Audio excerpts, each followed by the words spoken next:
Hello, welcome back to the channel. You're here with me, Alex, and I'm joined once again by Loz. Say hello, Loz. Hello. Hello, Loz. Hello, Loz. Very good. You understood. How are you? I'm very good. And you? I'm all right. As we were saying off camera, work for both of us has been busy this week. We both work in Hmm. finance, so it's been tumultuous. Exciting, yeah. Yeah. So it'll be a nice break to talk about toy soldiers for a bit. Hmm. Um, For anyone who's new here, this is Target Locked, which is the Bottom of the Barrel Battle Reports podcast on the Dropverse. So that's Drop Zone, Drop Fleet, Strike Team, and Battle Zone eventually when they come out. All things Drop, or all things Commander Yeah. Universe. Carnival and Rumble Slam as well, you know. On the side, yeah, exactly. It's Yeah, a bit kind of they're in TT there. combat. Kind of an irregular thing. We do it when there's something to talk about, so not necessarily every month.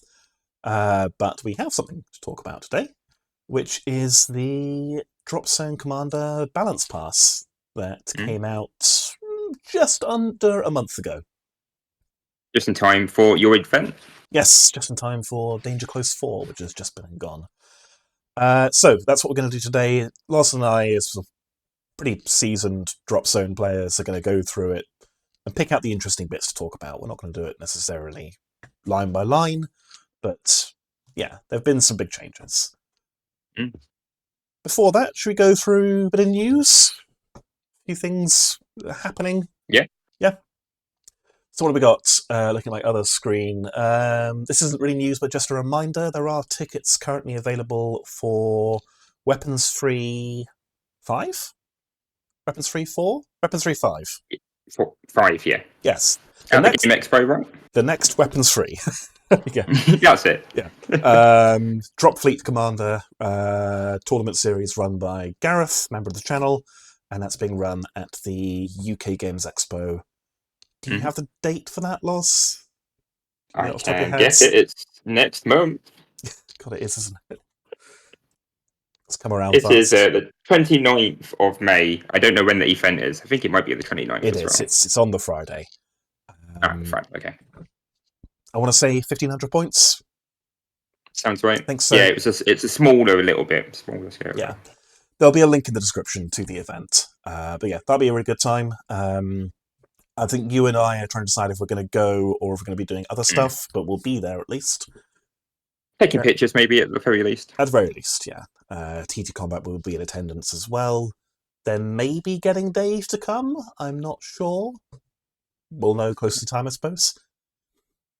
So yes, if you want to go to a Drop Fleet tournament, cannot recommend it enough. It'd be great to see you there. It'll be good. The ticket sales have been doing pretty well. Have they? I haven't had a look recently. Yeah. Don't remember what they were last time, but they're double digits, which is just always good. That's good, yeah. And I think I heard that Adepticon, which has just been and gone, had, I think it was 12 Drop Fleet players in attendance. So okay. I think it's beaten that. Oh, there we go. Not this competition, good. But good for us. But secretly is. It yeah. is. A little bit. So yeah, then again, that's obviously UK Games Expo, which is coming up at the end of the month. Salute is coming up next, or this coming weekend. May have been and gone by the time this goes up, depending on when we edit it. Again, we don't really know if anything will be revealed or previewed. I'm not really sure if that's what TT Combat does, necessarily. I think there might be the hotel there again, but we have seen that. Yeah. We know they're going to be there at the very least. Yeah. They go to both events, so whether or not they are announcing anything, we don't know, but they'll be there for people to nag, and it's often when a first... Get some secrets out of them. Exactly. Yeah. If you corner them and flank them, you can get answers out of them eventually. Again, definitely something you and I will be doing at a Games Expo a lot, I expect. He will be. Yeah. Circling back to Drop Fleet, the new battleships are now out, aren't they? People got their hands on them. Yeah. Seen some really nice ones already painted as well, which is cool. Yeah. Yeah, friend of the channel, Chris John, I've seen he's painted up his fluorescent blue Sheltari. Yeah, within a week. Machine of a painter, absolutely. Then Little Dan, because we have two Dans now. Little Dan, I think, has now got the Bioficer Dreadnought. Not Bioficer Dreadnought. Bioficer Battleship. And is starting work on that soon if he hasn't already. When we've got our hands on the kits, we'll do some videos on them. It might be a bit late for the party, but we can show them off, show how they're magnetized. They're very nice to look at. So yeah. Very nice kits, and obviously we'll get them on the channel as well. It does mean the only one that's now missing is the Resistance one, which they're always late, but they're coming. They are coming. We've been told they're coming. Hopefully soon, when we know more, we'll obviously share more, and we'll see if we can wheedle one out of TT Combat for the channel. What else is there? Danger Close. I've had my Danger Close 5, right? Danger Close 5. I'm catching up with Gareth. The goal is to lap him by 2028. I've had my week off, so I have now gone back to prepping, and Danger Close 5 is locked in for the 25th and 26th of October, because we're running a 2-day event, which is very exciting. It's ambitious. I'm hoping there's enough demand for it. You sold 3 tickets already. I have sold 3 tickets already, and we've got a thing we're doing where it's kind of a 1.5 day, or it's a 1 day or a 2 day. So if you want the full experience, it's a 2-day event. 3 games at 1750 points on Saturday, then 2 games at 2000 points on Sunday, with a few list building restrictions and so on. If you can only make the 1 day, that's fine. You can just come to the Saturday and just play the 3 games. You obviously can't win the tournament, but you can still win the best painted. Anyone who goes undefeated will get an undefeated medal or there's mini podium prizes, right? Exactly. Yeah. The full podium will be Sunday evening, but if you go 3-0 and then have to go home, that's still commendable, and you'll get a little incentive for that. Should be a really good time. I'm hoping, because it's a 2-day event, we'll see some people more able to come from further afield. I know we've had some Americans interested. We've had 2 guys in the Dropzone Discord say, we'll be across the Atlantic for it. So no pressure to make it the best Dropzone. That's an achievement. Yeah, importing players. If any of you do fancy coming down for what I believe will be the biggest Dropzone event of the decade, there'll be a link in the description. It'll be fantastic to see everyone there. Plenty of time to organise flights or childcare or whatever you need to do. I am going to see if I can get Dave Lewis to attend as well, because it's not fair that he came to a Drop Fleet event and not a Dropzone event. He has to spread the love around. He does, yeah. Otherwise, it's like having a favourite child. You at least don't tell them they're a favourite child. So, Danger Close 5 coming up in October. Link in the description. What else? Any hobby updates for you? Been up to any painting lately? Have you been resting on your laurels since the tournament? I've been painting fish. Ooh, shiny fish. They're getting there, and I've decided to make my giant skyscraper dragon even more difficult by sticking another dragon on the bottom of it to make it long. So I don't know if that's going to ever get finished. I'm just going to keep adding to it. That's happening. Then a 3rd dragon trails across the ground. Cool. Okay. It just keeps growing. How much is that? How much in money has this project cost you so far? Well, 2 dragons, skyscraper, at least 2 resistance box sets that are getting dioramaed into it. Okay. Amazing.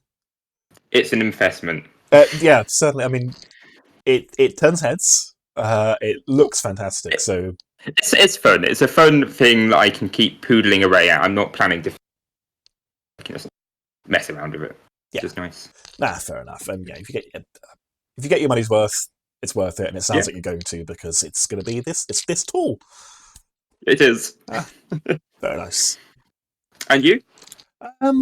Hobby-wise, nothing any of our games related, but I've been working on some stuff for Kingdom Death Monster. So Loz and I and a few other friends have been playing through a Kingdom Death campaign. If anyone's not aware of it, it's a legacy board game or a campaign board game that's kind of very large, very, very Legacy. stupidly large.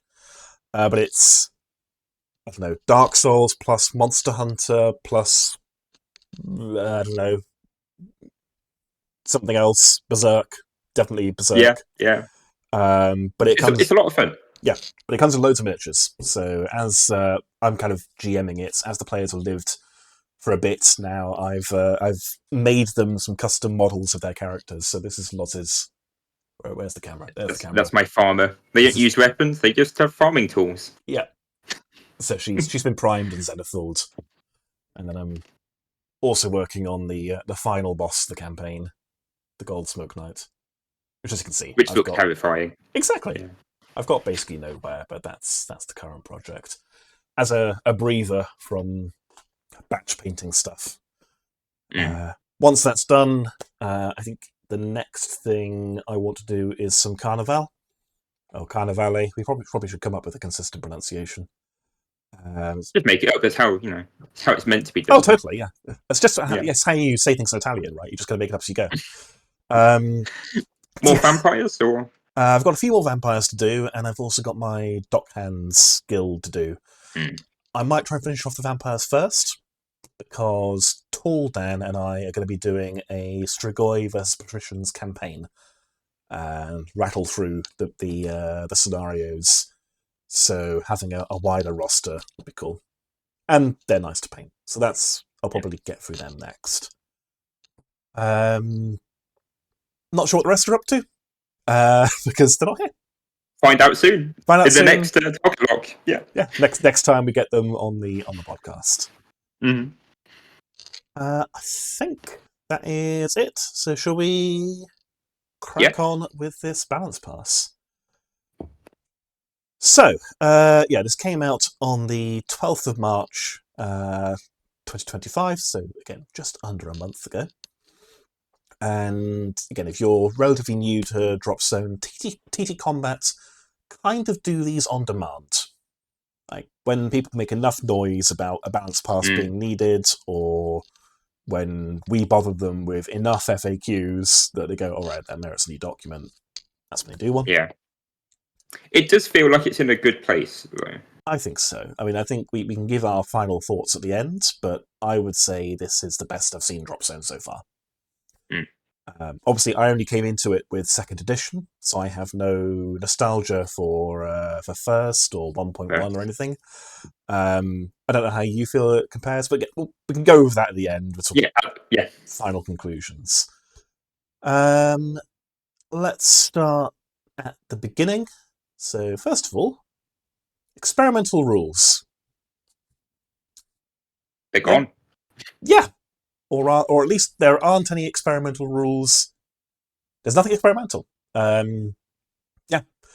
Previously, there was a whole bunch of them.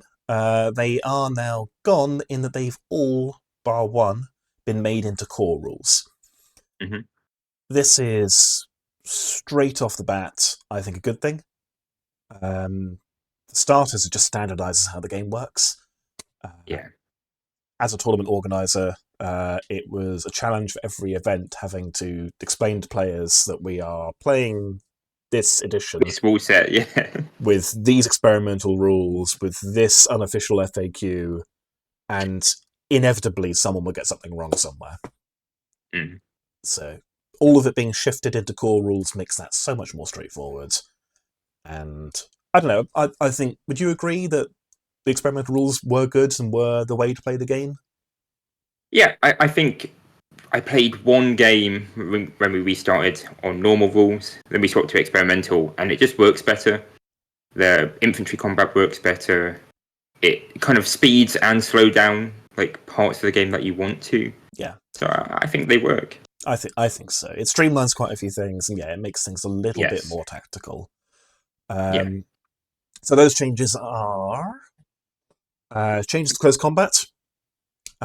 which are, in short, if you enter a garrison, or on the round in which your infantry enter a garrison, they cannot attack that round with close quarters weapons. Unless they have rapid insertion. Previously, it was they could, but they had to reroll damage rolls, and if they had rapid insertion, they didn't have to reroll. Now it's, if you don't have rapid insertion, you can't attack at all, and if you do have rapid insertion, you can attack, but you must reroll successful damage rolls. Yeah. Which, again, slows the game down a little bit, but in a good way, I think. It makes it so infantry live a bit longer. And it makes rapid insertion a little bit less good, because they would kill a unit when they went in. Now they're less likely to wipe a unit, which is nice. Yeah. And the units that can rapid insert, with an exception, are usually not the most damaging infantry you have access to. So there's maybe, for some armies that have both, there's a trade-off between do I want my rapid insertion infantry or do I want my heavy infantry who can brawl but can't do it on the turn they go in. So yeah, good change there. There was a change to how objectives work, in that dropping an objective now has to be done in a unit's activation. Previously, you could... It doesn't use one, but... Yeah, it doesn't use one, but it has to be during their activation. So it's part of a number of changes, basically make it so getting objectives off the board requires a bit more planning and a few more steps, rather than you being able to grab an objective off another unit with the first unit's activation and leave. Yeah. What other ones? Well, we'll go through them, because they are going to be in this section here for the errata and FAQ. So this is an important one. So aerial transports, the only experimental rule that did not make it into the core game, and was just got rid of, is going to be a double negative. You can no longer not free disembark. So you can free disembark is a much more succinct way of putting that. Experimental rules previously removed the ability.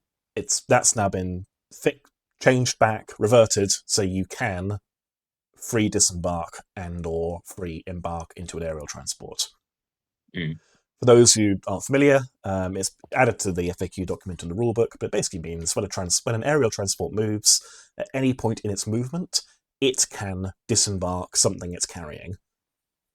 So my Condor flies over, and I decide it's going to drop off my bear here in the Condor's activation. The Condor then keeps going, takes off again, keeps going, goes and fires its gun or whatever else it wants to do. Yeah, or land, and then other things can come out of it. Exactly. Which is nice. So something like a heavy transport, like a Gaia or a Poseidon, could say, drop off some units here with its free disembark, take off, move over here, land, and then the rest get out, spreading your battle group a bit more. It works in reverse, in that an aircraft can basically eat something it can transport and pick it up in its own activation. Yeah, and then keep flying. Then keep flying. Nice. Yeah, because you can take off and land as many times as you like in your movement. It's good to see that come back.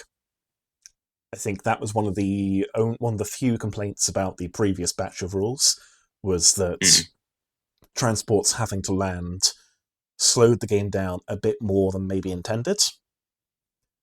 It stops picking something up and dropping it off, which is kind of what Dropzone's about. Also that, yeah. Now we have that back. It works. Exactly. Redeployment is like a key back-of-the-box feature of Dropzone, isn't it? Whereas before, it would so rarely be worth doing. If I've got some sabres out of position, it's going to take me about 3 turns to move them. Yeah, you just leave them. Yeah. Yeah, and they go, well, it's not worth the effort. Because by the time... Or if they're out of position in round 3, they're out of the game now. Whereas now... They're shooting buildings. Yeah.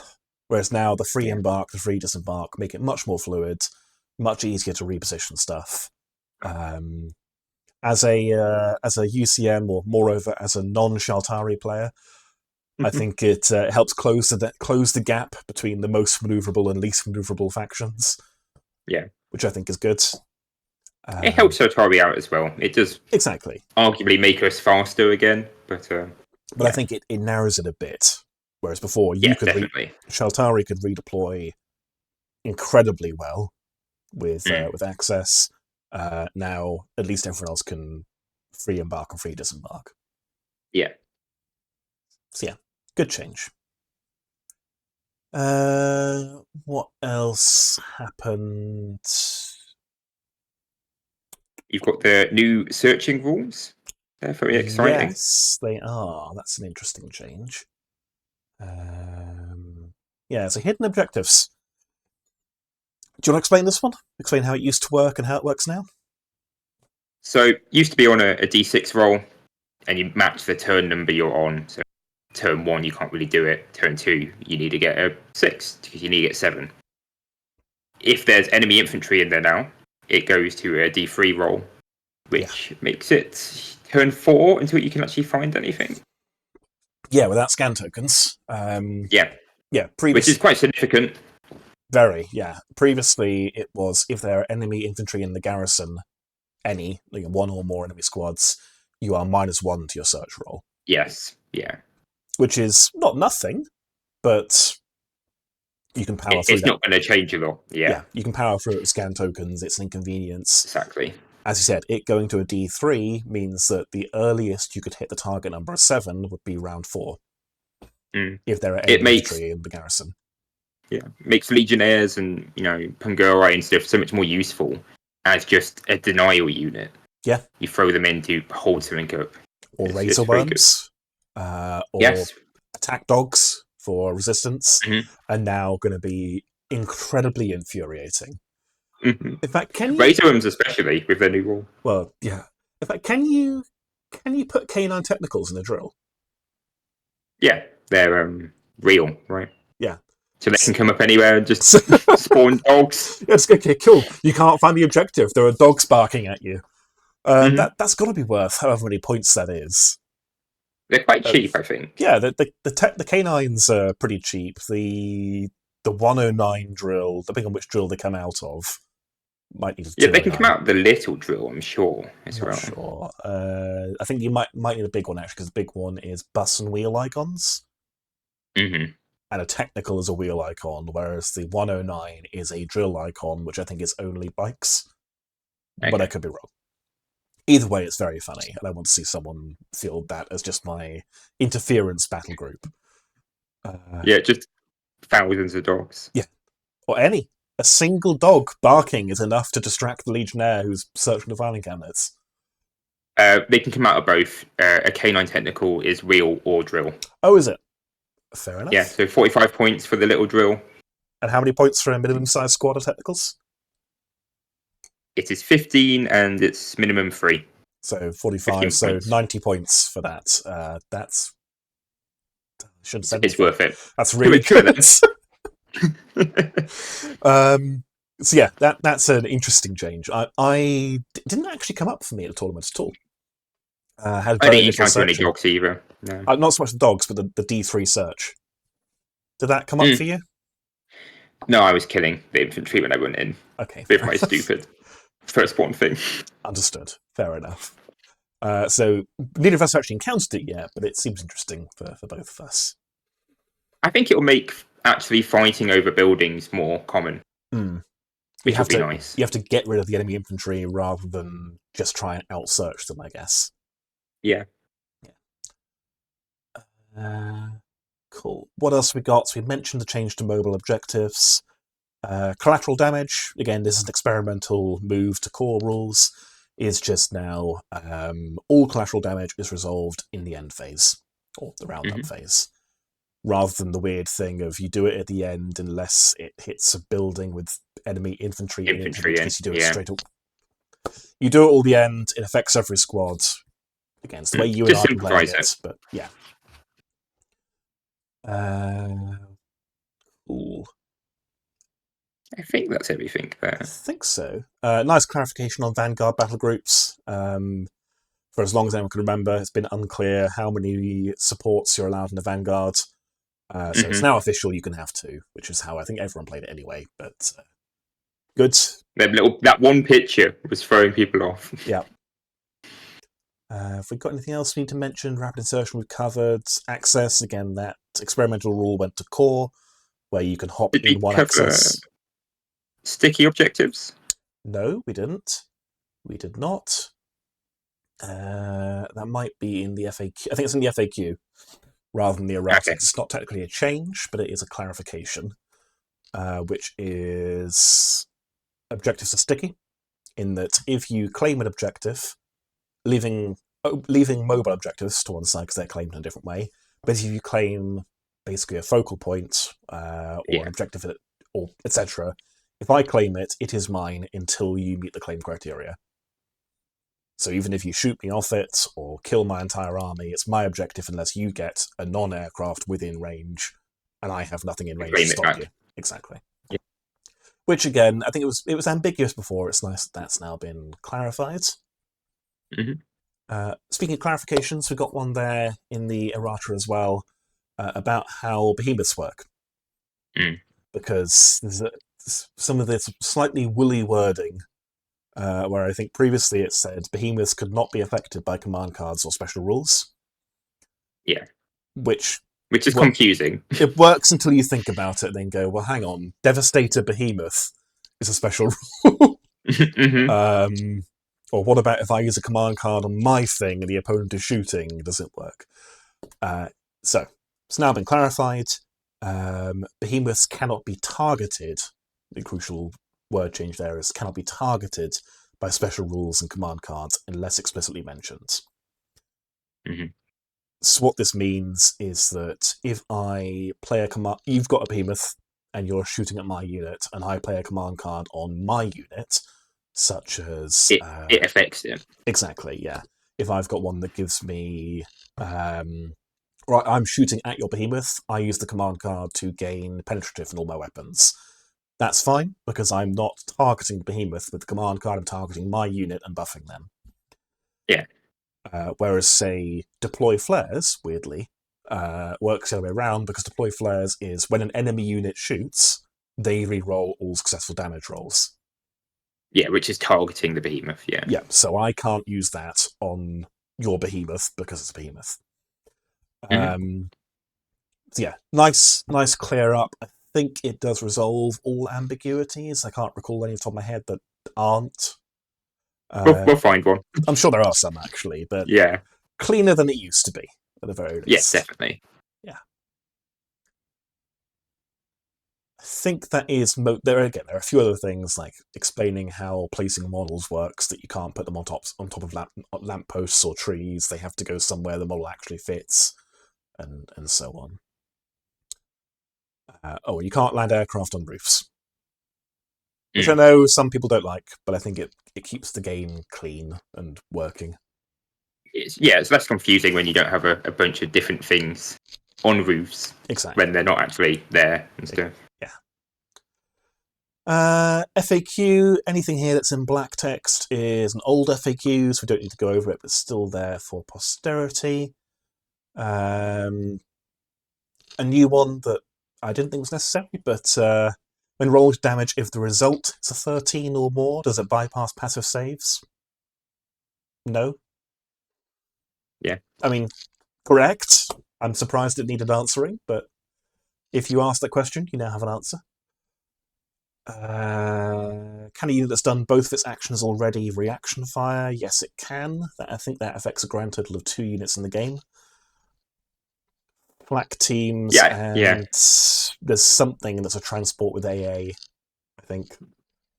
The Thunderstorm, I think, is covered in AA guns and could scan any reaction fire. Just cool. What else do we have?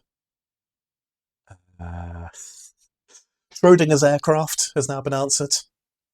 When is an aircraft not an aircraft? Basically, what is an aircraft when it's landed? And the answer is, it is an aircraft and a vehicle. So anything that can hit an aircraft treats it as an aircraft, like arc weapons. Anything that looks for Devastator would use the better of either Devastator vehicle or Devastator aircraft. Oh, okay. So they have the vehicle tag as well, then? It's exactly, yeah. They are vehicles and they are aircraft. Okay. That makes famous Commander for Shatari a lot better. Yeah? Because you go off the tags So now a free light aircraft can be a vehicle as well. All right, I'll speak to TC about that. We should probably tell somebody about that, yeah. We'll get it intercepted before you get a chance to use it. Scenery, clarification again, this is how we were playing it anyway previously, but when you draw line of sight over a forest, where is the top of the forest? It's the top of the tallest tree, because it's basically just a Makes sense. rectangle. Hello, Magnus. No? Okay, cool, good talk. Yeah, there we go. If a squad claims an open objective and then moves away from it, is the objective still claimed? Yes. That is obviously not the case for mobile objectives because they have their own claiming criteria and you'd have to drop it, and if you drop it, you no longer claim it. Mm-hmm. What do we got here? What's interesting? Some more FAQs again, or some explicit rulings on how certain command cards interact with behemoths.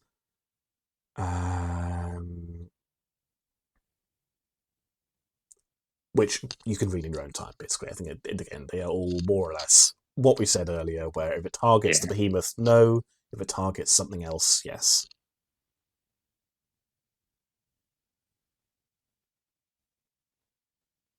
A whole smorgasbord of FAQs here.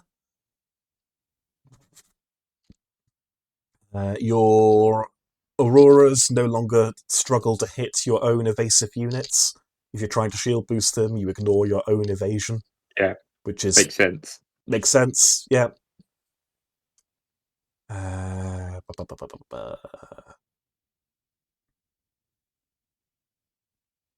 Think nothing else there is especially important. Do stop me if I scroll past something you want to talk about, obviously. There are lots of very specific noodly bits they've covered, which is nice. Yeah, worth reading through yourself, obviously, if you play Dropzone at all. Yes, as Loz said, the answers to some niche questions, which did need answers, in fairness. Yeah. And then we're on to the balance pass part of this. So it was partially tightening up the core rules, and then some pretty major shake-ups to a lot of units. We've got points changes, we've got new rules, we've got rules being got rid of. Yeah, some are like nearly completely new units, which is cool. Yeah, exactly. Shall I go through UCM? Yeah. Yeah. Again, I'm not going to go through literally everything. Some things, again, just like tidy ups. So, for example, Terrence Agu, the famous commander in a buggy, now affects all buggies rather than just the buggies that existed when his rules were written. So he now affects ferrets and badgers, for example, which is nice.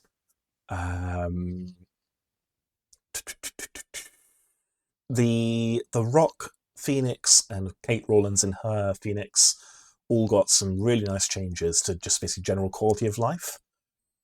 In that their mobility has gone up dramatically. They're moving fires, right? Yeah, exactly. All increased, yeah. Their movement hasn't changed, but their move of fire and their countered range for a lot of weapons has changed. So the missile battery that's really not that impressive a weapon given how restrictive it was to use, you can now move up to 8 inches. Its range is now 18 inches, so you'll actually get to fire it, which would be nice. Yeah. The minigun triads... It can do a lot more hunting. Exactly, yeah. Which, is that enough to make it a good unit? I don't know, but it's enough to not feel like you're punishing yourself by bringing it. Yeah, it's a good HQ. I would say it's a good HQ. It's all right. It's hard to take down. Yeah. So. I want to try a rock now, because the Phoenix is fine, but UCM don't want for good commanders. But a good heavy gunship like the Rock, which could also be a commander because it's a command center, that might have legs. So I might have to get one at some point. Or would you say Phoenix is the tankiest commander though for UCM? I would say it is. Yes, I would. Yeah. Yeah. So if you wanted a high CV, right? Yeah, if you want a good seat for a commander, well, if you want to go and fight with it, whereas you could also just bring a fridge. It's mobile, which is I guess you could just bring scouts, but yeah. I think any commander is in direct competition with the drone base that I think uh, escaped being nerfed, and it's an auto take. I think if you're trying to write a good list, it gives you scouts, it gives you AA, it gives you infinite scouts, it gives you decent anti-tank. It doesn't need to be anywhere near the front line. It's reasonably hard to kill against stray shots. It's fantastic. So it's not that the Phoenix is bad, it's that the drone base is maybe too good. But again, the Phoenix is definitely more usable, and the Rock has got all the same changes. What else we got? Katanas. You were happy to see this, weren't you? Very happy. Do you want to explain what's changed about the Katana? Mainly, it's the double smoke between katanas and longbows. Yeah. I think they're longbows. So no smart smoke and smoke stacking anymore. It's just one set of smoke. And then it's pretty much the same, the -2 accuracy, which is already good enough. Yeah. When it goes to -4, that was maybe too much. Yes, it was. And it was silly that you could stack these two different smoke types. The others, they're still very good, though. Yeah. The other slight change as well, I think it's a change, is it's gone from instead of a shooting action to as a part of a shooting action. They pop smoke. Yeah. All that really means is that anything that keys off, say, number of actions you're doing, like interference or doing something else with your other action, maybe, it now costs your shooting action. Yeah, it costs an action. Yeah, I suppose you can't smoke and embark, but there'd be no point doing so anyway, because you'd be off the board immediately. Yeah. What else we got? Polecats. Polecats. You all laughed when I built my twin Nemesis minigun polecats because they were garbage. Now they've got flame. They're good. Yeah. And one thing I didn't notice the entire tournament is they've got range full 16 inches flame. Well, except for Shoutari. Well, whatever. For everyone else, I can shoot Pungari. Yes, you can. Yeah. And they're good. It's only energy free, but 5 shots is going to make a dent. Yeah. 20 shots for 100 points is going to, and then 4 collateral, because every single one's going to hit something.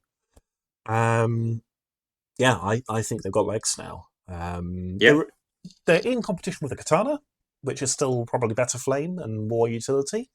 But again, they're now usable, which is what we wanted to see.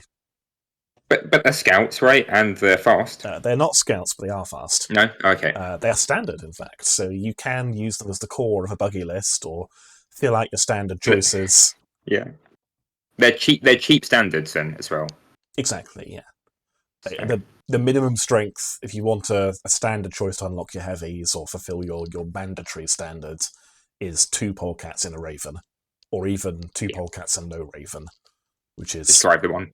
Yeah. Which is 50 or 65 points. And I think you could do worse than two minigun polecats. Okay. What else? Energy 6 assault grenades on Praetorians. They're better firstborn. Yeah. I didn't see that coming at all. Energy 6 grenades. Yeah. And also Energy 3 and SMGs. your SMGs. Yeah. For 5 points. For 5 points more. It does have an impact. It actually adds up quite rapidly, and if you want to run lots of spec ops, it's pretty significant. Especially as their durability obviously hasn't changed. They still die. But they're very good. They're very good, yeah. They've gone from the best of a bad bunch, or kind of middling infantry, to I think generally good infantry now. Yeah. Energy 6 grenades is terrifying to any Armour 9 infantry. It's killing Immortals on 2s as well, for that matter. Yeah. And they're competing with the best infantry, I would say now. I would say so, yeah. And then, the SMGs are entirely usable now. I think the way the maths works out is if you're going against Armour 7 or higher, and you are rapid inserting this round, you want to use your grenades. After that, you want to use SMGs versus Armour 7 and below, grenades versus Armour 8 and up. I think is how the maths works out. Yeah. But it's now a choice, or there's now a reason to use the SMGs, which is cool. Yeah, they both reuse. Yeah. And it gives you something to fight high armor, I guess, which you were probably struggling with before. Yeah, exactly. Like, it's often fighting heavy armor or heavy infantry felt oppressive because you were fishing for fours and then going into either passives or dodges. Whereas now a serious threat. Mm-hmm. But 90 points for a squad, coming in most likely a one-hit armor 10, no evasion Raven. That I wouldn't say they're overpowered, but they're quite potent. They're good. Yeah, they're good. Exactly, Yeah. they're good. What else we got? The Jackal LAV's organ gun went up to energy 9, giving it kind of a role now. This is the area weapon. Yeah. Ignores 3 pips of evasion. So yeah. It's with the energy 9. It's good for taking like Scourge tanks. Yeah. You know, Killing Scourge tanks on 4s. Shatari tanks, yes, Shatari skimmers. Yeah. Yeah. It's got Tech Killer, which does mean if there is no good target for it, it's got nothing to do. But that's fine. I think you can bring one along or bring a couple along if you want. Definitely a buggy list is now an option. Yeah. Does it have penetrative as well, or is that a different one? That's a different one. So it doesn't have penetrative. Okay. It's energy 9. Special rule says you ignore 3 pips of evasion, area, and Tech Killer.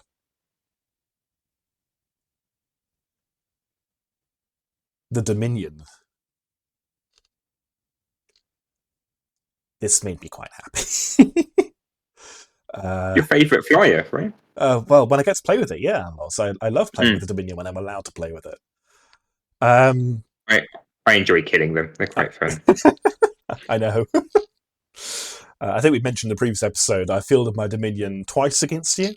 And the first time... I don't think you ever got a shot off with the first time we didn't get a shot off. Yeah. Just disappeared out the thin air, which is great. Very upsetting. But that was its previous stat line, which was a very confused platypus of an aircraft.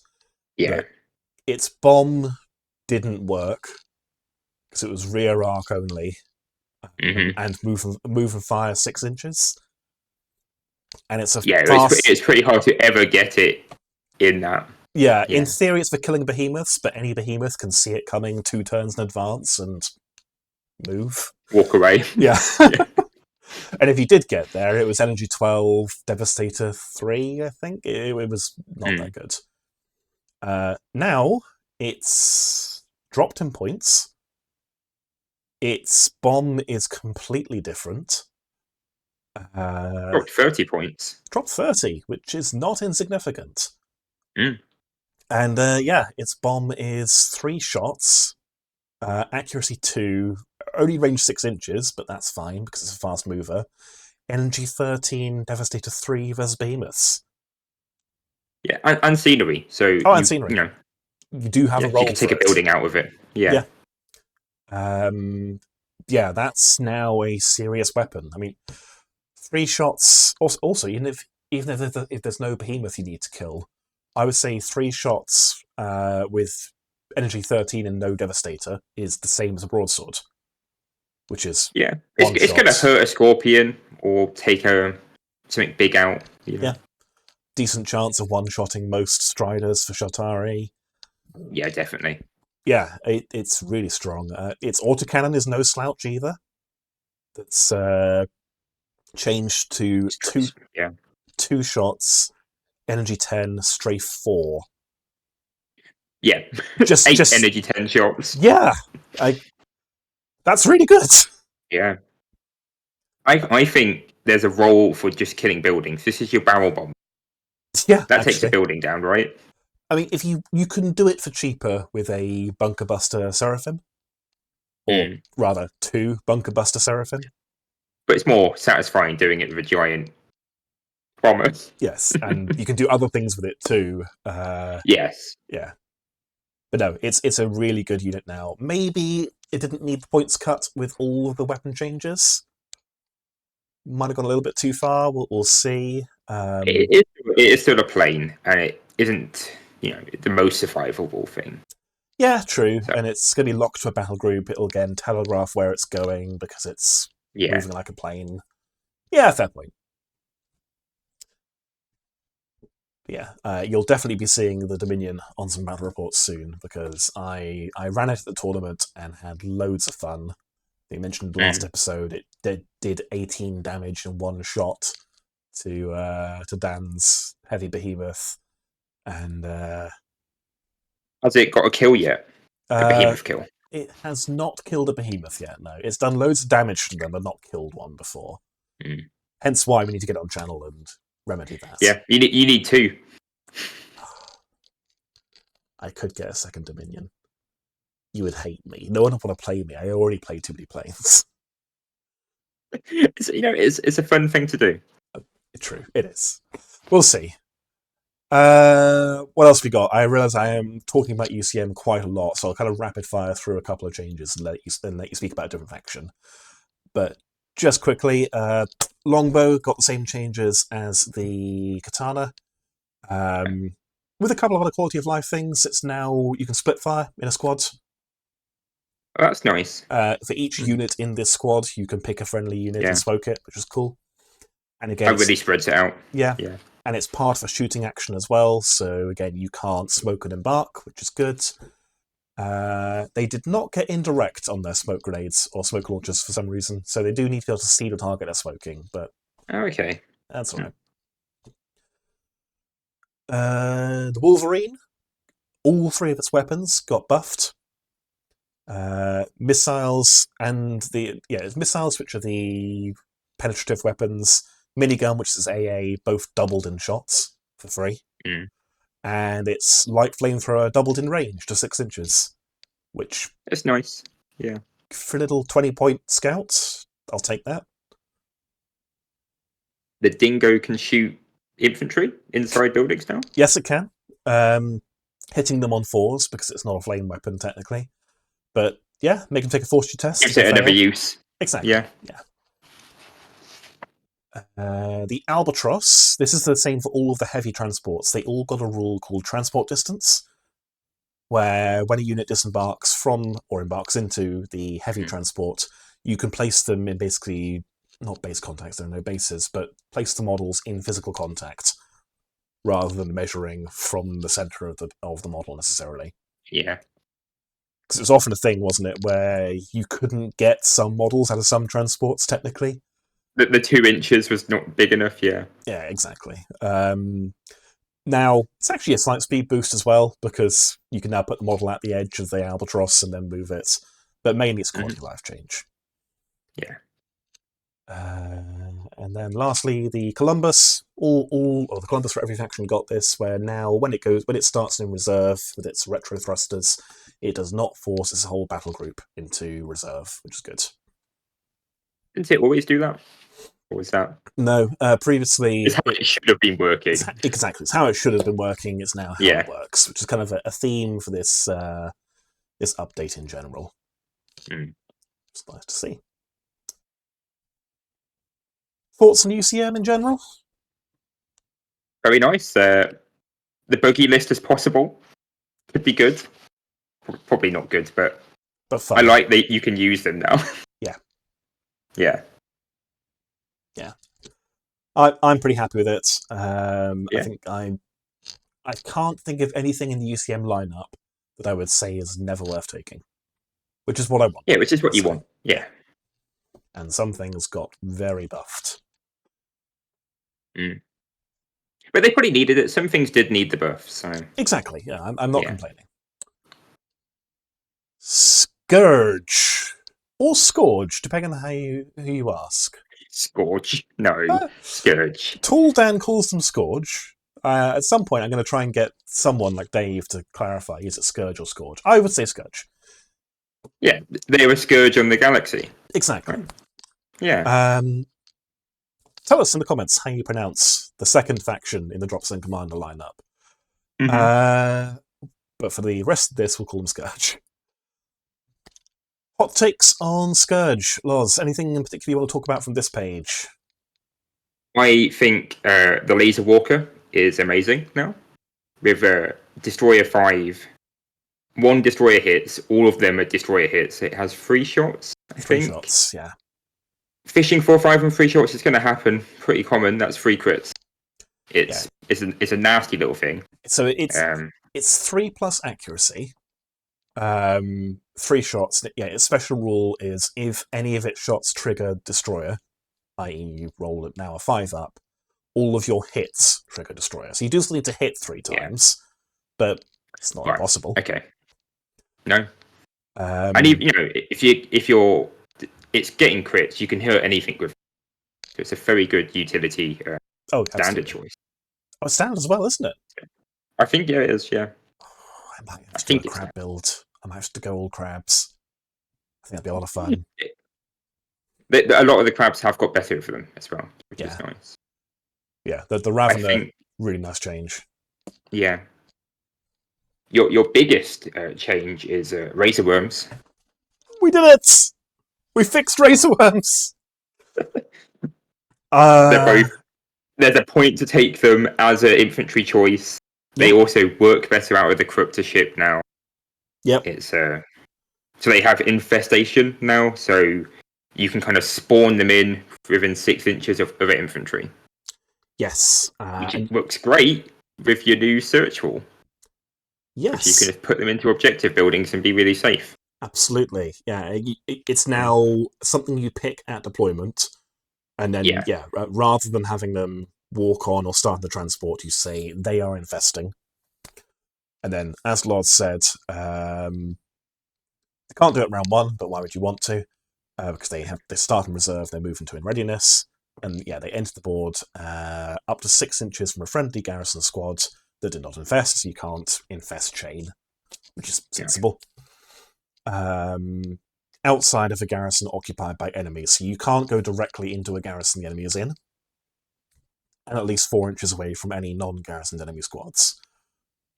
But you could put them... I need to get some clarification there. Oh, no, that's fine. You could put them just outside a garrisoned enemy infantry and then walk them in. They can't attack, but they can be there and, as you said, disrupt searches, cause problems next turn. Yeah, or just seed objective buildings with them. Or that, so you get a little more boost with them. And dare the enemies to come in. Yeah. Excuse me. They got a couple other changes. They picked up their Jaws of Death weapon. This was by... so they have a... Yeah. Yeah, this is by popular demand. I think their backgrounds always said they can threaten even light tanks. But technically... Now they can. Yeah, technically with no non-close combat weapon, they couldn't, but now they can. 1 shot per base, regardless of how much damage they're taken, accuracy 2, energy 8. Which is not nothing. No. It gives them a little bit more, especially with infestation now. They can, go and eat something. Absolutely. And then lastly, their living weapon rule has changed. And again, it's just basically a clarification saying they can only make moving and shooting actions. It just basically covers any weird scenarios, particularly if you're a TO who writes weird scenarios. It's very nice to have where if there's any other, I don't know, there's a survey action in this mission. No, worms can't do it. Or they can also only use weapons listed on their profile. So can they operate gun emplacements in a monorail? No, they can only use their own weapons, and so on. They also can't pick up objectives. Correct, yeah. They can never claim an objective. Yeah. Which is a nice little change, I think. Yep. I mean, that leads on to the Crypto Hive ship, which used to be a pain, I think, to use, and now it works quite well. It has a flame weapon. Flame weapon damages a building. It spawns worms. Exactly. But it can also just shoot people in the building now. So it has a good few uses, I think. I agree. And the main changes again, it's now a weapon. So now, again, it's going to obey all the other kind of underlying rules of how Dropzone works, because it's a shooting action to shoot its weapon. If you are denied actions, you can't do it. If you can't do what you did previously, where you would move your Corruptor, fire your Razorworm pods, and then finish its move. Because previously it was just, at some point in its activation, it can do this. Yeah. Now it's a gun. It acts like a gun.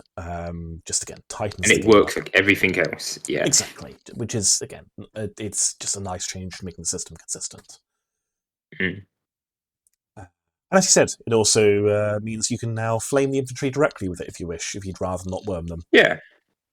If you run out of worms, maybe. Yeah. If you're out of worm models, sure. Yeah. We've got demolishers are rare now. I don't know if anybody was taking 4 demolishers. Not but now you can only locally. have 2. Yeah. I've never seen anyone do it, but I've heard horror stories about people doing it, whereas now you can't. I fought demolishers and they're horrible to fight. They don't die, so I'm happy there's only 2 of them. You can drop a Four building on them. bases. You can drop a building on Yeah, them, just and they piss them walk off. out. Yeah, you just annoy them. So yeah, happy to see Walk that off change. the objective still. Yeah. No, we're looking for a to sit on. Okay, goodbye. Oh.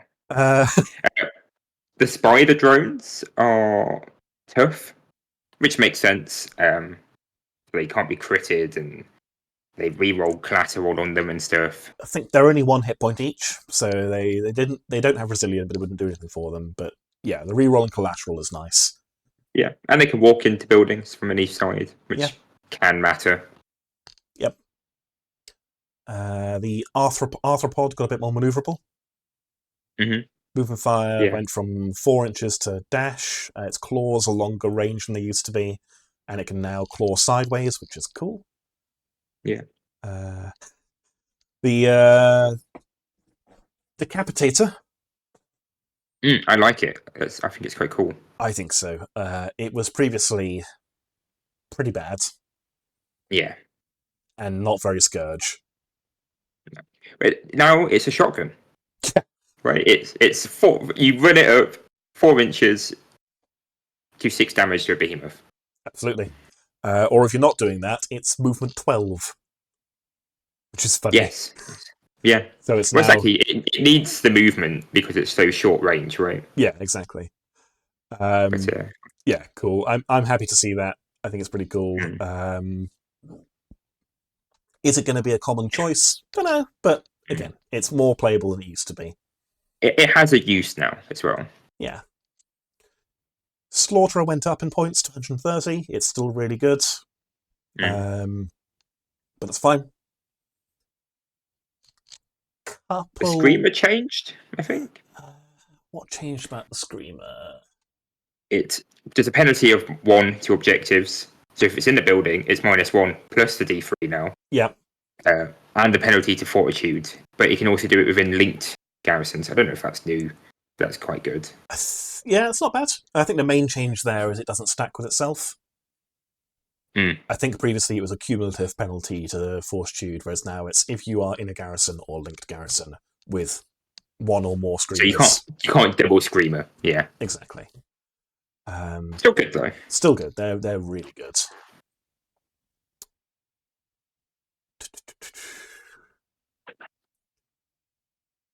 I think that's all I've got for exciting changes. A couple of tune-ups to their behemoths, and this is kind of a running trend. A lot of behemoths got some major shots in the arm, either in their damage output or a points drop, or both. Yeah. I don't know if it's deserved. I think maybe they didn't need the, but I think a lot of people were saying it's never really worth taking a heavy behemoth, and now it absolutely is. Is that what we want? Yeah. I think they may have been worth before. I don't know. Yeah. To be fair, neither of us have really played with or against Scourge behemoths, so we don't really have much of a. This is true. Yeah. Much of an opinion here. But yeah, they have. I think a lot of behemoths have been improved. So if there's a behemoth you wanted to run previously, it's probably, because it happened to most of them, more worth taking than it was before. Yes. Except for like the America that went up in points. I think that was last update. I think it hasn't changed this one. It maybe doesn't need to be up in points. Now everyone else's has gone down, I would say. But whatever. Last thing that's quite nice there is the Despoiler Heavy Dropship, the CD Rack of Doom. Its plasma cannons went from 4 up accuracies to 2 up, which is pretty nice. That's nice. They're decent little guns, but hitting on 4s was miserable. Hitting on 2s is nice. So yeah. bunch of nice changes for Scourge. Yeah. Couple of tightening. I think the thing a lot of other people are going to be excited about is, again, Razorworms and Corruptors being fixed/standardized. That said, I have seen from Scourge players as well a lot of excitement about Infestation.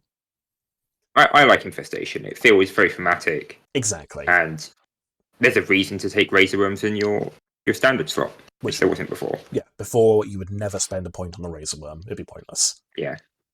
So yeah, really nice changes, and they also got some pretty major buffs in a few other areas as well. Whew. Right. PHR. So, neither of us play PHR, so feel free to tell us off if we get stuff wrong here, if we miss really important things. But we both play against them quite a bit, and we've got quite a PHR heavy meta locally. We both fought Dan, so and Dan, who both have PHR. Yeah. So what have we got? Couple of things being generally tightened up. Like they finally fixed the. If you field a Smoothbore Angelos as a standard, it's Devastator 3 versus Scenery, but if it's support, it's Devastator 2 for some reason. Now they're the same. Great. Yeah, it was always a mistake, but it's nice to see it fixed. Yeah. All of the Scorpions, I think, have gone up in points. Which makes sense. They're very strong right now. Yeah, so it's not by much. It's like 5 or 10 points here or there. Yeah, just a little bit. Yeah, because they are still very, very good, but just again makes them maybe they went a little bit too far with some of the changes with Scorpions last time when they gained Resilient and the improved healing. Yeah. Now I think it's fine. Artillery players can rejoice. The Taranis is back. Still got the lower strength though, but longer range. Well, the energy never changed, did it? They just lost range. Okay. I think this time last year it was range 24 inches, and then the range was reduced. It nearly went to 12. We play tested in an early version of the Balance Pass where the Taranis was range 12 on the Thor Bombard, and said this is unusable. Yeah. So it went to 18. PHR especially. Yeah. It went to 18 inches and has been for the past half a year, 3/4 of a year. That was still maybe a bit low, so it's now back up to 24. Oh, it was 36 inches originally. That was it. It was really impressive. Now 24 inches countered range. Same sort of thing as most artillery. Yeah. Good change. Nice to see. What important stuff have we got here? The Athena is a bit better. It's a bit better. Yeah.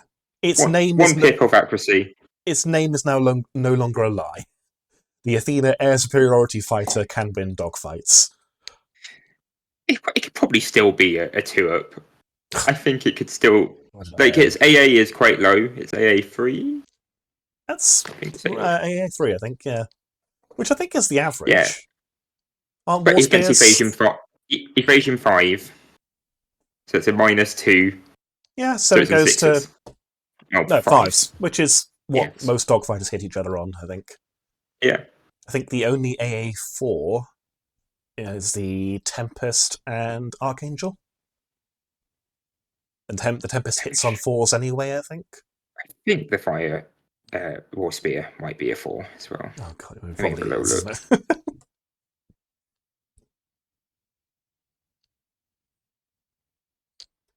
But yeah. Oh no, AA3. AA3, okay, cool. Which is, same as the Athena, I believe. Yeah. So it's still 6 shots, which is overkill, because you can't split fire. And it still has its other weapons that are not necessarily doing what you want an interceptor to do. But it's a nice change. It's a bit more usable. Yeah. No change in points. Probably very welcome. Yeah, it's no downside there. Exactly. Again, I know a number of PHR players were fielding 2 before, so good change. Yeah. Did the Hermes get better?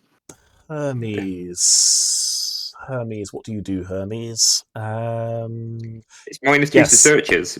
Yes. It's -2 to searchers for enemy units now. You no longer Okay. deafen your own units with Wub Wub. Yeah, okay, well, that just makes that's good. That's really silly if that's how it did work. Yeah, before again, any squads, I think. But this is stacking with the D3 again. Yeah. So this can with that you can really just stop somebody searching for a key objective. I think which I think is PHR probably don't have the infantry to just throw into a building as a distraction. You could throw some Valkyries in. They're fast enough. I suppose, actually, yeah. Yeah, true. Yeah. They're definitely fast enough. I was thinking they're too expensive, but yeah, they can also then fight. And in the meantime, make searching completely impossible. But you could be searching, especially if you get to turn 4. That's true. You might be on a D3, but they're going to be on a D3 -2. So that's very true. It's some options. Yes. Yeah. You mentioned at the start some units got completely rewritten. The Never Seen in the Wild Hecate got rewritten. This before let you reroll ones to hit versus one target model, I think. Maybe. Don't know. Sounds right. Yes. Never saw anyone use it. Yeah. Now, instead, at any point in its activation, you pick an enemy unit, including a behemoth. So explicitly, this does work on behemoths within line of sight. Until the end of the round, friendly units increase their countered range by 12 inches, up to the weapon's full range when targeting units in that squad. Yeah. Which can work really well with the artillery tank that's lost its long range. There you go, 36-inch range artillery, 36-inch range AA with a Phobos. Yes. Wow, yeah. Which is oppressive. 36 on the tier map as well, right? Yeah. That starts at 24. Absolutely. I don't like that. No. That needs to change. No, that's absolutely awful. I think the only thing I'm going to keep it in check is that it is, I think, 60 points. Might be 70. And it's like a free health flyer, right? Yeah. Armor 12, so quite tanky. It is locked to one of the armor boxes, so I imagine lots of players probably don't have one yet.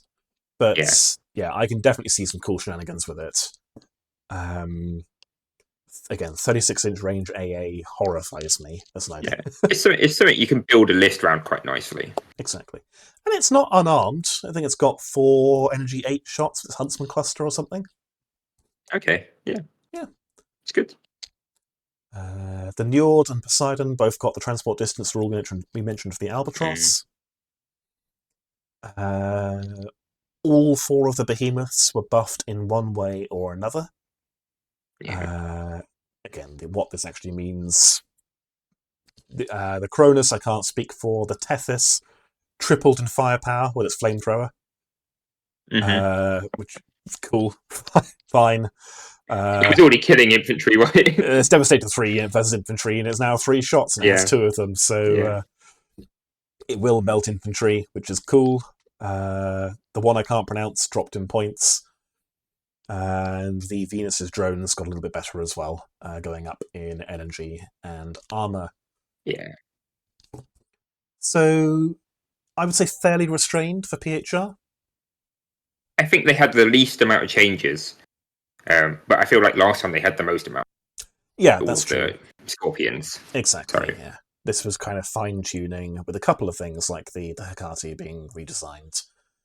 Yeah. And they're in a good place. Like, they frequently win events. They always podium at events. Yes, okay, they're always played by good players, but the faction is doing fine. But yeah, they therefore maybe didn't get as many treats as everyone else. The Hedgehogs. Go on. The best faction. I just don't know about that. Where do you want to start, Loz? I'm gonna start on what I mentioned earlier. I think it's the undead hero of the patch, the Arrowhead, which hits on 2s pretty much against everything now. This is an AA weapon, energy 9 with a unit of 3 of them.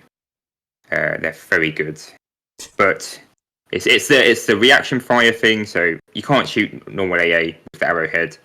It's all reaction fire, but I think they're good. I think people will take them now. I don't. Again, this is another locked in a box. I think. Right. Okay. But I do think they're maybe one of the best AA if you want to have a. So you cut out defending there. against. Say again? I think they're one of the best AA now for Sheltari who struggle with AA. Okay. Yeah. But for fighting like fast movers where you know they're going to go, you just move them in the way, and they'll take it down when they move into it. So, yeah, hitting on twos. Yeah. AA5 was it? AA5 or 4, but it's either kind way, of academic at that point. Yeah, and they ignore the reaction fire penalty. Yeah, 2 shots each. So if you take a unit of 3 of them, that's energy 9. Take a unit of 4 of them, it's energy 10. It just keeps going up. I think you can take units of 6 of them. God. I don't know why you'd want to, but you can. to one-shot a Dominion out of spite, I suppose. Yes. But you could use these for hunting or just locking flyers in the back. Yeah. They'll take some skill to play. And as you said, they'll be the absolute bane of fast movers, but other aircraft are going to have the option to do otherwise. Yeah. But it's good to see that they're usable. Because they've gone from nobody will ever take these things to, I think they have a use. Yes. Same for the Attila. The Attila, I think, is good. Attila? With the teleportation. The other weird graph tank. The Adlatal. Attila's a resistance unit. Yes. I think the only difference is now you can shoot your own units better. But teleporting things within 6 inches per hit, they can jump around the board quite nicely. I don't think this affects movement. Yeah, it says it doesn't affect movement. So you can move AA units around. It's probably quite good. Yeah. As you said, definitely usable now. Yeah. And again, that's another one that people weren't using. So yeah. What else we got? First pawn are cheaper. That's nice. I don't know if they needed it, but compared to maybe like Ronin with swords, they have a case to use now. Yeah. So a cheaper option. Yeah, Ronin, combat Ronin are 25 points, are they? 30? Yeah, I think so. Yeah. I think 30. Okay. I'm not sure. But Ronin are more expensive. Yeah. And they kind of have different cases for different uses now, which is nice. Yeah. Are they troops as well, firstborn? Or are they exotic? They are. Okay. They are for troops, so you could take them as just your mandatory choices. Nice. Thunderbirds, which I said last time were my MVPs, they have got better. I don't know if they're really actually, but there's longer range, more shots, hitting more often. Everything you could make them better, they're still going to die, and they're not going to do it. They're cheap little units. Yeah, they're like gunships, right? They're not meant to last very long. They're harassers, and now they've maybe got the stats to harass. Yes. They're 30-point, Vanguard slot. Yeah. They're nice. You've had a lot of point drops. Cookeries dropped 5 points, which I still don't know if they're good, but they're cheap. Yeah, a lot of your skimmers got cheaper, didn't they? Yes. I think a lot of the skimmers, because of their lower armor, they're a hard choice to pick compared to the walkers. So it's nice to see them getting a little bit cheaper. The obelisk is weird. That's a fun change. Yeah. What was this before? It was dedicated anti-air, wasn't it, or something? No, so the obelisk was everything, and that's everything. Enemy a certain radius of it got hit by a certain damage, like your pulsing tank. Oh yes, the flail. Yeah. Yes. Now it just has a 8-inch diameter area template it can drop on things. That doesn't affect friendly units anymore, which is nice. Yeah, cool. Oh, and strafe too, and indirect. So yeah, like it needed it. Yeah. So anywhere only energy range. 8. Yeah. I mean, NG8 will still clear some stuff out. Oh, energy 9. Even better. Yeah, energy 9. It'll upset resistance. Kill a swarm of technicals, which is nice. Yeah. Fish for high numbers versus one-hit tanks, like Sabres, Scourge tanks, Sheltari tanks. Yeah. I think it's definitely got a use now. Two of them dropping in the middle of the board, Yeah. I did see that your Ocelot gain some movement fire. Yes.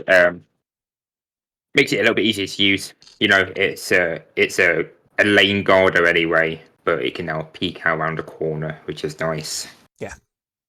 So they're hard to use anyway, but maybe with your teleporting movement tank, you can just move them around. Yeah. And then the behemoths has got all bear. Not all They of them. didn't need. Not all of them. I mean, Celestial Dragon got cheaper and better and better. Yes. Yes. Yes. The Lion now, again, it's Okay. trend. The Lion now works like a unit in Dropzone Commander. Yeah, arguably the Lion has a little nerf. The flame weapon, which is the thing you wanted the Lion for, is only 12 inches compared to 24. And it's now So you're not an alt version with flame rather than before, where it had area and didn't have flame but had a special rule that did the same thing as flame. Yeah. Now you've got your it's a lot easier tanks. to use. Exactly. Yeah. And again, that now it just makes the game more straightforward, easier to pass. If I'm a player who doesn't play Sheltari, I can look at this and go, cool. Horrifying flame weapon, range 12. Horrifying anti-tank weapon, range 24. And yeah, a nice change. Definitely. It's what I like about it is it's not flaming something turn 1 anymore. Exactly. Before it could walk on 24 inches, kill a central objective. Now you're on turn 3 before it's doing it, which is good. Yeah, because movement fire 4 as well on that, so it's going to have to really limit forward. And then even when it gets there, 12-inch ranges, you're within retaliation range.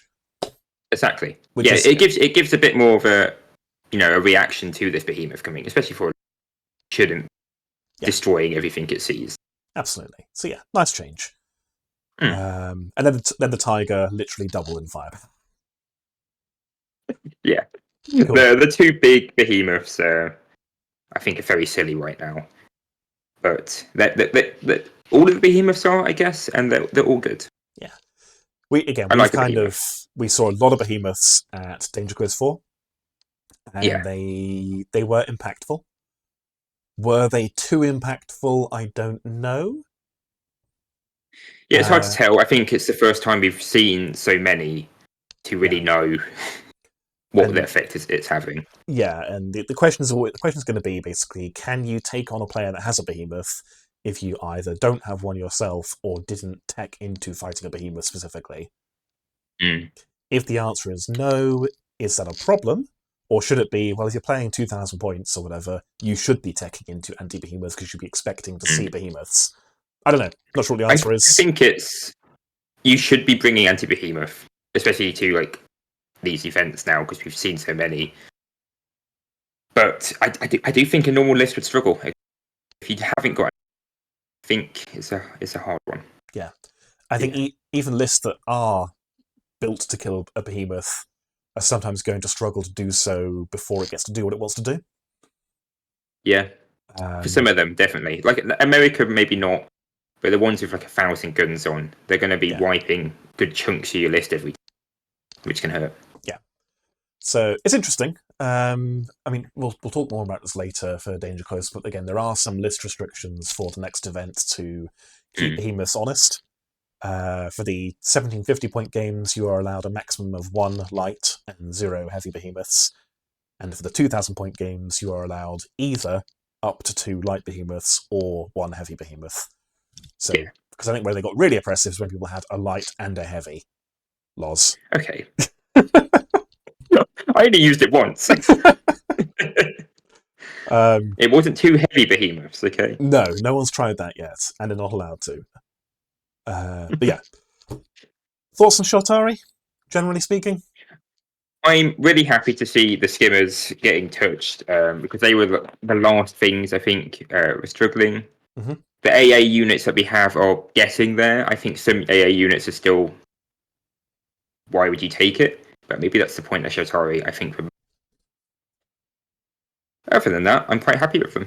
I think cool. we were in a good place before. We didn't need the buffs, but they've mainly buffed units that people weren't taking.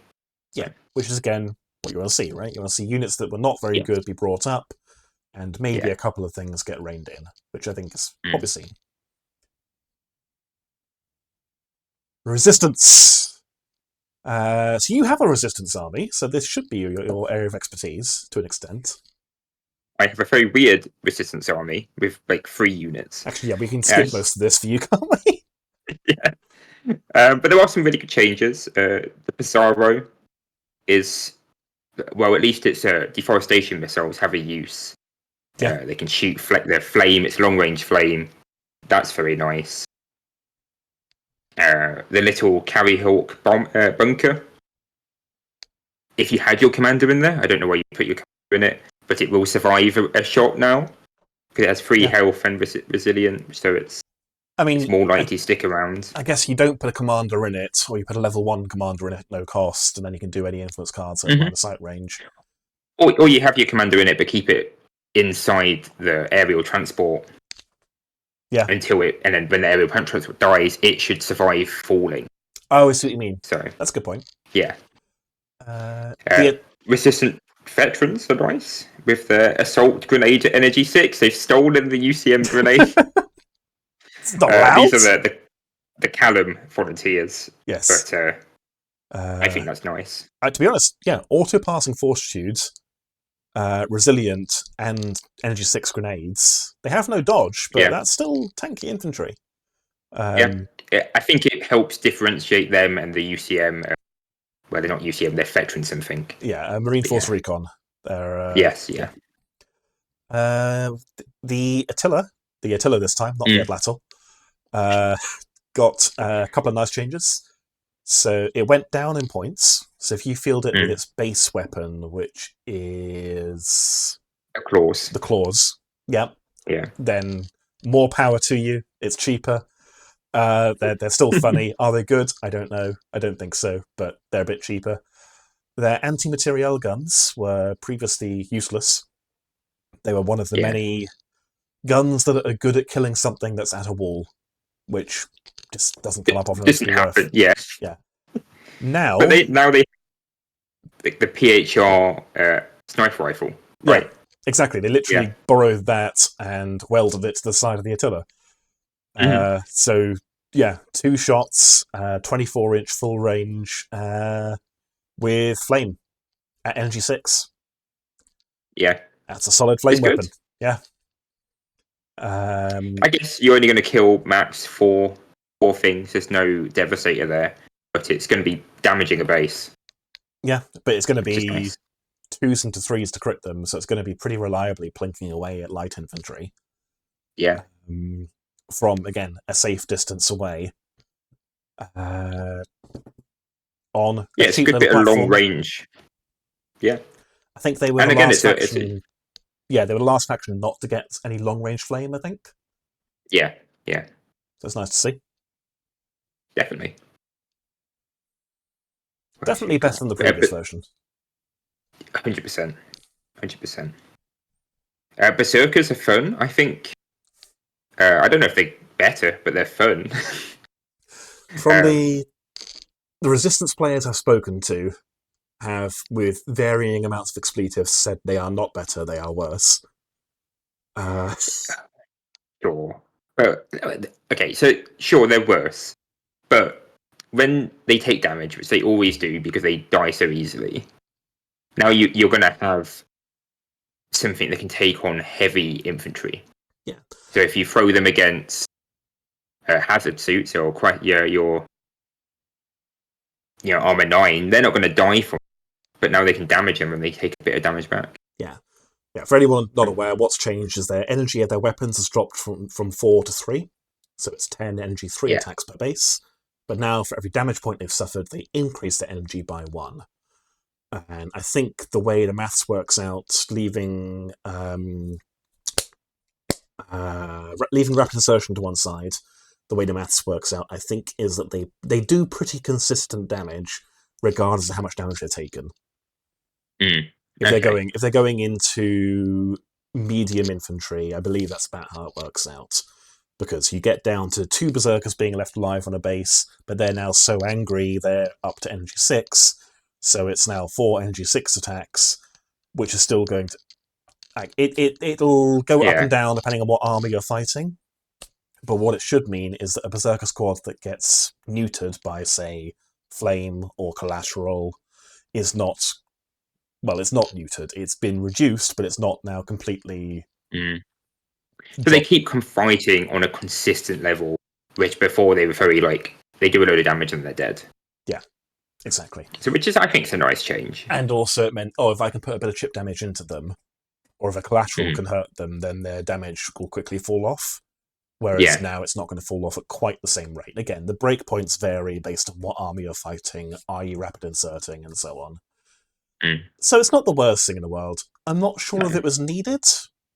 I don't know if... I'm not sure what the intent was. I think if the intent was to make them better, I think they needed to be made better. I think they were some things that wouldn't do a lot. They would die quite easily. Yeah. You would shoot them and then they're not a problem. Now they're going to stick around and be a problem. Yeah. Maybe. I think they could have maybe stayed at Energy 4 and gained Senseless Carnage.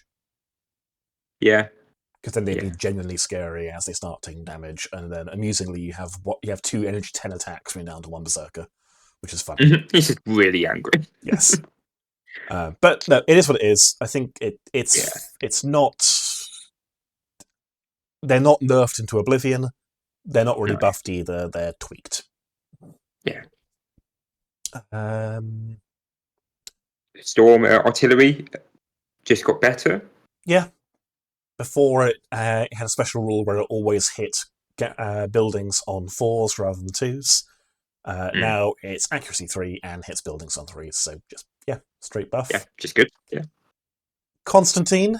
This can either be a nerf or a sensible adjustment depending on perspective from what army you play. The Constantine now gives countermeasures to low armor targets and to high armor targets, reduces the countered range of all attacks by them by 6 inches to a minimum of 6 inches. Yeah. Because before you had things like Scourge Tank now had to be within 3 inches, or a Marauder with its 6-inch range plasma hose had to land and put the hose in the target's mouth to be within range. Yeah. Now, doesn't reduce range below 6.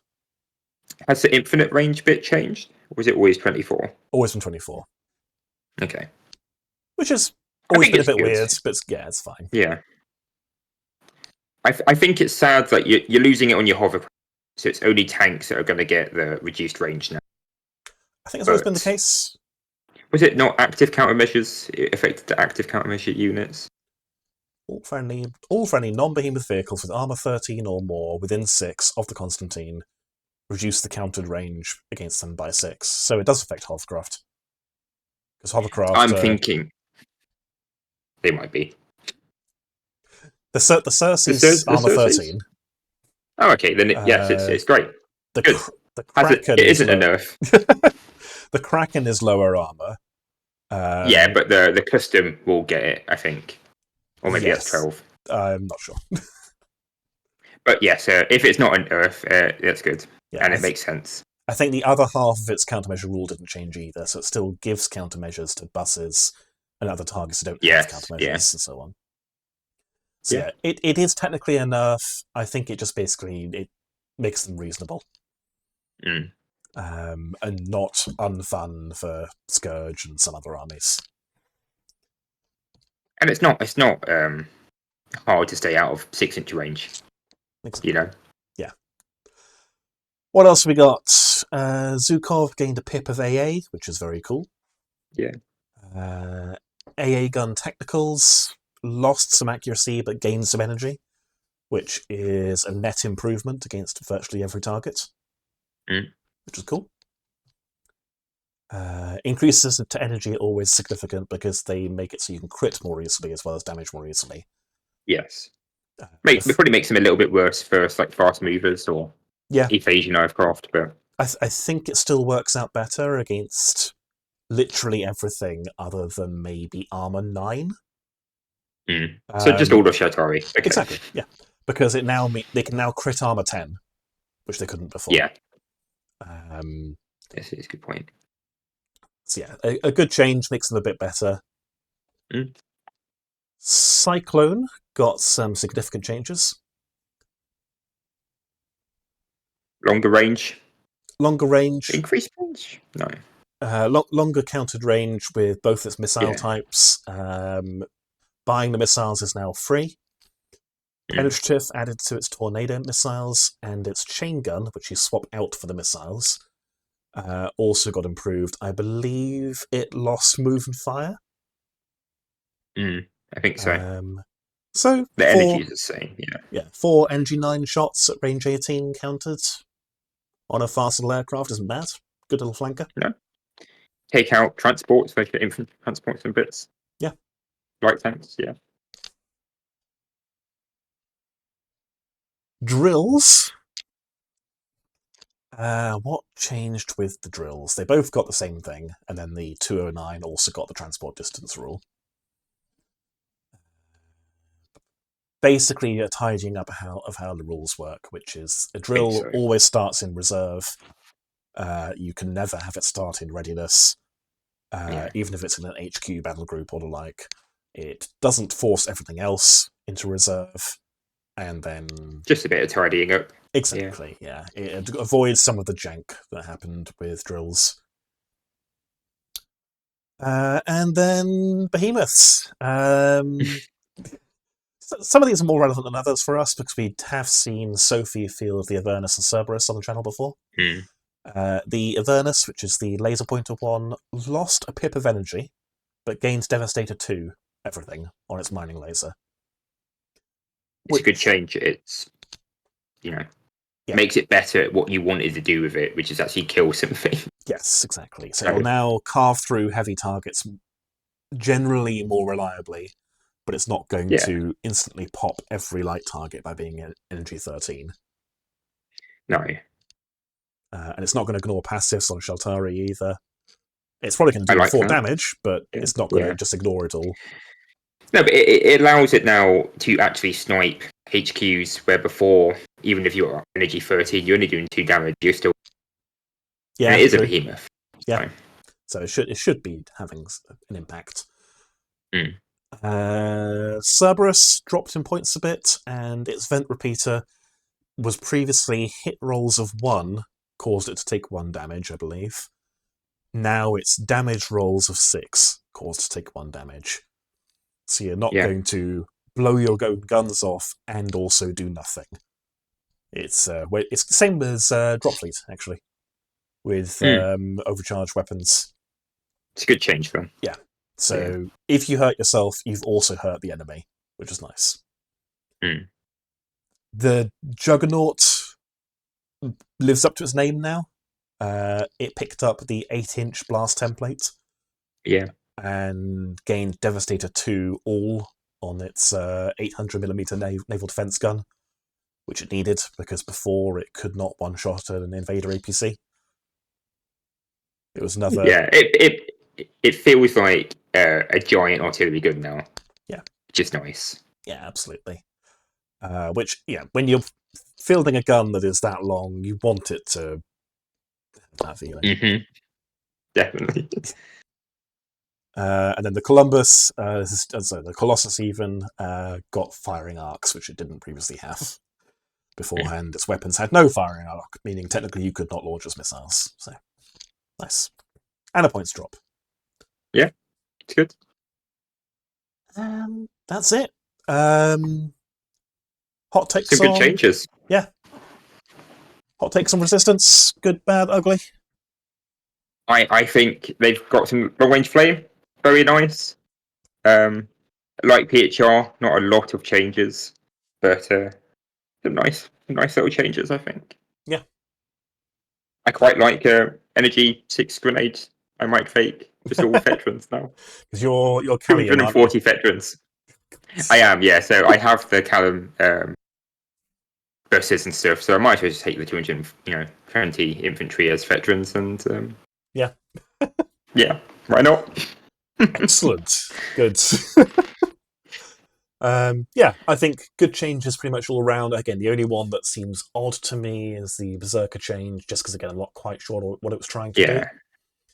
I think they could have achieved a similar thing, maybe just giving them sort of like destroyers and stuff have. Just make them kind of like, they won't die kind of thing, Yeah, maybe. But it looks interesting. I like that it's an interesting rule. Yeah, I want to see it played. I'd like to see the rule adjusted rather than thrown out as a failure.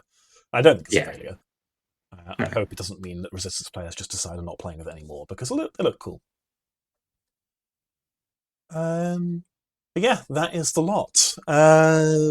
We got okay, so spicy take. So we're going to see if we can get some outraged comments for engagement. If you were to rank the factions, what order would you put them in based on the balance pass? Just based on the balance pass? Well, based on the current state of the game. Well, okay, Shatari's the best. On the balance pass, I think UCM came out on top. Just like what's been buffed, I think they've got some really good units coming out of there. Yeah. And I like that buggies can be used now. Yeah, I would agree with that. And I think they got some buffs. Crucially, they got some buffs to units they already wanted to take, like Spec Ops. Yeah. And some of the other buffs they got, like the Dominion, are such huge buffs. The units jumped up several categories from why would you ever field this to this is genuinely quite good now. Which you'd like to see. But I think UCM probably needed it. They've been struggling a little bit stats-wise. Yeah, true. But that could be as the new player faction thing, but we'll see how it balances out. Yeah, I think there's a level of that. But yeah, I think the UCM come out on top. I don't want to pin anyone as the loser or the one that came out worse. I think it's a bit overly negative. I think PHR were the most restrained, as we said earlier. Yeah. In terms of just straight upgrades. But the ones they got are probably welcome. I don't think they got any nerfs particularly either, which is nice. No, I don't think so. Well, but there wasn't a lot of that through the whole thing. It's just a lot of which again, it's what you want to see. Yeah. So yeah, Scorpions all went up in points a little bit. Yeah, 5 points. They were expensive anyway. Yes. Will that hit certain breakpoints and make list building even harder for PHR, who already have issues with list building? And have maybe. I know a common complaint for PHR players is because everything is so expensive, by the time you've filled up on your bread and butter must-take units, you haven't got the points left to take the interesting stuff. Whereas, obviously, other end of the spectrum, UCM, I can go, cool, minigun polecats look quite fun, and they are 100 points, 125 for their transport as well. I can slot that in. I can make room very easily. It's a lot harder to get all of the tools you need in a PHR list. Yeah. So it does mean that some of the more nuanced changes might not have that big an impact. Like the Hecate looks really interesting, and I think you can do some really cool stuff with that scanner array, but it might be just on the wrong side slightly of, this is too expensive to really fit in. Because again, or something that's only doing, because it only does that, plus a bit of shooting. Yeah. Especially as Scorpions have all gone up in points a little bit as well. So we'll see. We'll see what sort of trends emerge, what impact it has on list building. Obviously, we've got 2 seasoned PHR players on the channel, both called Dan. So we'll see what they come up with. I think Little Dan, as I'm going to keep calling him, has basically said, I am unfussed. I shall get a 3rd tier mat to try and stop me. It's terrible human. Tall Dan, we'll see what he comes up with. He might be playing his Tethys for a bit, but he's enjoyed quite a lot. I don't think I've got anything else to add. I mean, in general, what would you say about Balance Pass? Good for the game? Bad for the game? Yeah. Oh, always good for the game. But it's great to see it's them active. It's there's a clear sign with all of the Balance Passes recently. They're looking at the game, they're taking feedback, and they're changing things, which is what we want. Yeah. No, I agree entirely. It's great to see the Bounce Pass happen. I think the game, addressing this particular Bounce Pass itself, is the best one I've seen in my time playing Dropzone. There's nothing in it that's like, they've made a mistake that's going to break or is. So yeah, exactly. I think the game is in a really healthy place. Who knows when we'll see the next one? I'd imagine not for another 6 months to a year at least.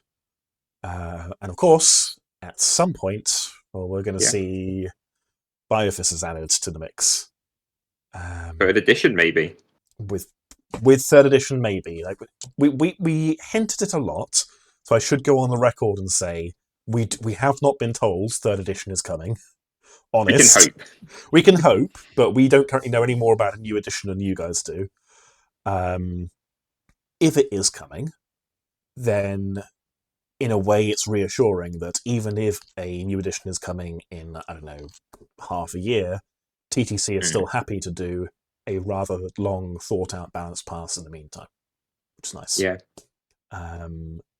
So yeah, in general, the game seems to be in good hands. Balance pass looks to have shaken things up in a good way, and I'm certainly looking forward to playing some more games. Definitely. Start a whole new Sheltari faction of skimmers. Yes. And at some point, will paint my Scourge, I promise. I do want to play with some crabs. I do have 2 Raveners, and that's probably not enough. I think a crab Scourge list is very fun. Yes, and the little behemoth fits into that nicely as well, which is the only behemoth I've not seen in the flesh yet. Just do all of the sizes of crabs and work your way down. Yes. Everything evolves into them. Yes. I think that is it. Any other parting thoughts? I don't think so. No. Okay. Well, as we said at the start, guys, just another reminder about tournaments. So, Weapons Free will be at the UK Games Expo. I have already forgotten the date, but it will be in the description. Danger Close 5 tickets are available. It's 25th and 26th of October. I appreciate that is a very long way away, but the sooner people buy tickets, the sooner I can figure out how many missions we need, nag for more tickets, and so on. So if you're coming, please get a ticket as soon as you can. If you want to support the channel and support the podcast and so on, all of the normal YouTube stuff is appreciated, so make sure to like the video, leave a comment telling us about how we're wrong, subscribe so you can argue with us in future videos. All that stuff helps. If you want to contribute directly, we do have a Patreon. It's mostly a feel-good, warm, fuzzy feeling in your heart. We don't really put much content on it because we don't want to gatekeep anything behind the paywall, but if you contribute, obviously it's really appreciated. If you are in the UK, you can, of course, buy any Dropzone, Dropfleet, Warhammer, Carnival, you name it, pretty much. Buy all your wargaming stuff from Firestorm Games. They are the people who host our tournaments. Fantastic group, really good store, and I think they do things at about 10% off RRP. Sounds right. Yeah. I discovered the other day that they sell Rosemary & Co. brushes. Don't know if that means anything to you? It does not. Okay. It sounds fancy. Cool. They are... These are I use Rosemary & Co. They are really nice brushes. They are incredibly cheap for what they are. I've been buying them for years and years from Rosemary & Co. and discovered the other day that Firestorm sell them. So, cool. You can also buy... You didn't discover that, you know. Sorry? You're just going to spend more money. It's exactly. Yeah. So, yes, any hobby stuff, any models, etc. If you buy them from Firestorm, it's about 10% off RRP, and we get a kickback for the channel, which immediately goes into stuff like terrain, event stuff, and so on. That is the sales pitch in full, I think. Thank you for watching. We will do more videos soon. I've got some ideas for what we could do. I want to... because we are, well, we're white men in our 30s doing a podcast. That's already fulfilling a criteria. Next thing we need to do is a tier list. So I'm going to, at some point, sit down with our faction experts, so get you in for Sheltari, and we'll go through every single unit and rate them. And rank them. Yeah. Beautiful. Do that for Dropzone, Dropfleet, and so on. So yeah, lots of ideas for more podcast episodes. But if you have any ideas, let us know in the comments. I am now just monologuing, I think. So we will say goodbye. Goodbye. Goodbye. Thank you for watching.